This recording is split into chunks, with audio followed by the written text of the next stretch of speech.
and I'm going to start working in the 2 bathrooms. And in these bathrooms, I'm going to take, fortunately for me, there's no toilet paper holder on the wall. Here it happens to be on this cabinet. There's no towel bars here or anything. And so I should be able to be really good about it. Here's this escutcheon trim up here, and I've already cleaned this off. And see, I can pull that down so I can cut around that nice. And as for this light fixture here, I'm going to end up taking the light fixture down. Yeah, I could cut in around it, but there's too much stuff in there. Plus, if I do it with the roller, I get a nice, more even feel for this, rather than having paintbrush marks all the way around this and trying to cut that in and trying not to get it over these things. That way I can take these off. Momi can clean all these. She can clean the whole fixture, for that matter, the frame and everything.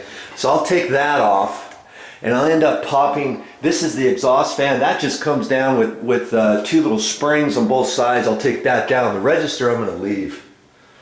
Okay, and then the other bathroom, what do we got going in here? I think there's just a light fixture. Just a light fixture to take off. There's no exhaust fan in here. They cheeseballed it. They chintzied it. And by code, it's okay to not have an exhaust fan as long as you have a window that opens. Okay, that's by code. That's all you need. All right.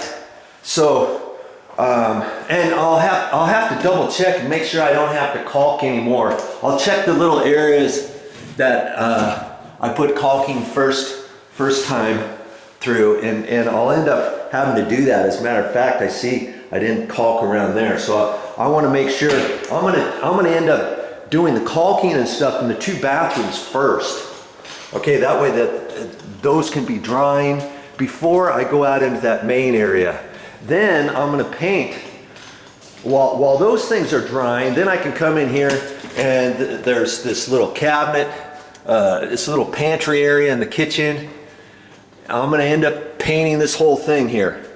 Okay, so I'll have to move my stuff. This is gonna be just time consuming. I'm gonna use my little mini roller for that. Where is my mini roller? I'm gonna use that. Oh, there it is. That's what I call a mini roller, okay?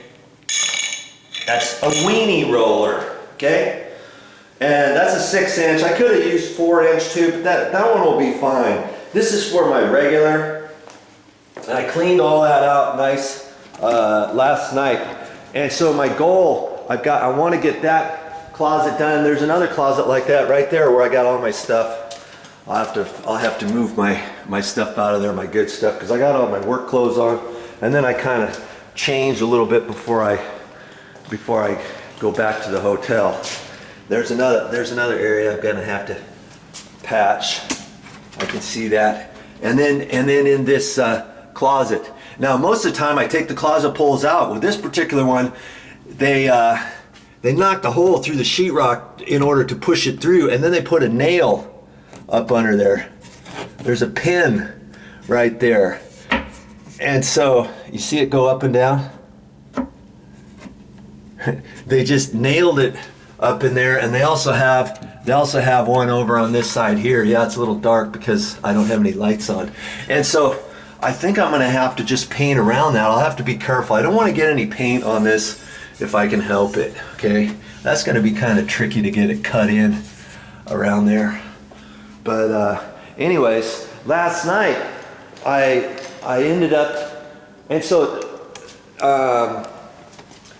that's my goal today. I'm trying to get done with those different areas so I can take off early today. And last night, there wasn't very much light in these rooms when I was getting done. And there was still a little bit, but I brought my construction light with me. Yes. And this was a 500 water, and that worked out really good last night. I just plugged it into an extension cord, and I'll probably end up using that and setting it back in here so I have plenty of light in there. I mean, we've been keeping the garage door closed and stuff, And see, I can leave this light on here if I want, but I'll probably run the drop light, the construction light, and just set it kind of back here off to the side so I got plenty of light in there. I want to make sure, just because these are closets and things, I'm not going to just spooge it and do half-heartedly on this thing. I'll do a good job on it, you know, just like I do everything else. All right, and so that's what my project is today. Little by little, it's coming together. This ceiling, and see this line up there? I did that with that regular masking tape. That turned out pretty straight, actually. And I did the white ceiling. Now I have to snap a chalk line again, just on the white side, about 1/8 of an inch over. Snap it so I can put masking tape on the white side now before I paint this ceiling. The ceiling I have not painted yet, and it's something I don't really want to do today. My neck is still a little sore from doing all the other ceilings, and so I'm just going to pick and choose what I want to do. Overall, I know I've got to get the whole thing done, you know, step by step. I'll get her. Oh, you know what? One of the other things that I need to do today, too, I just got all these bedrooms painted, like I was saying, and I had all of these outlets and light switches taped off. One of the first things I'm going to do is, because this is not blue tape, I'm going to pull all this masking tape off today, too, and I kind of wanted to show you as well as how to tape something off properly. And you may think, oh, Joe, come on.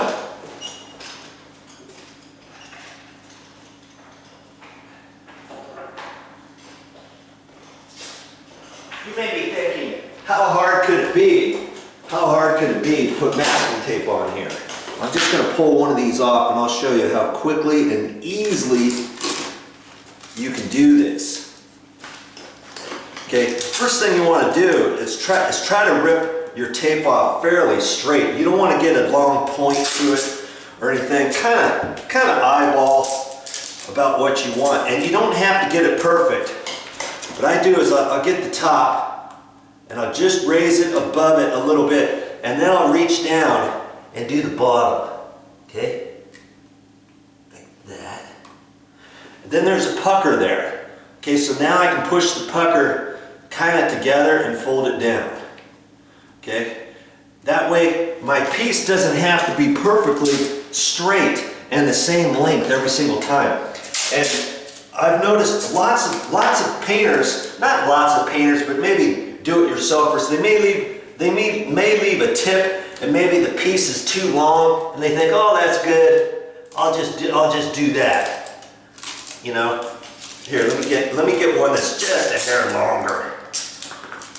And they tape it on there, and they say, oh, okay, yeah, that's fine. And then you paint on there, and this tip sticks down lower than your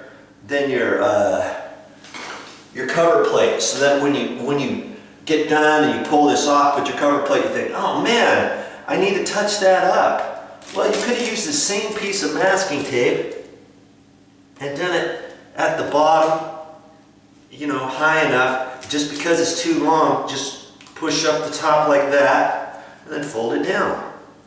Kind of push the sides in a little bit in case your paint roller hits the edge. That's all you got to do. Okay? Just be careful when you do that. There's the screws on the inside. If you happen to touch a screw, one of those screws and another screw together, you could get yourself shocked. Okay? So I'll pull those off too. And it will only take me a few minutes. I even had some of these were telephone. This was a telephone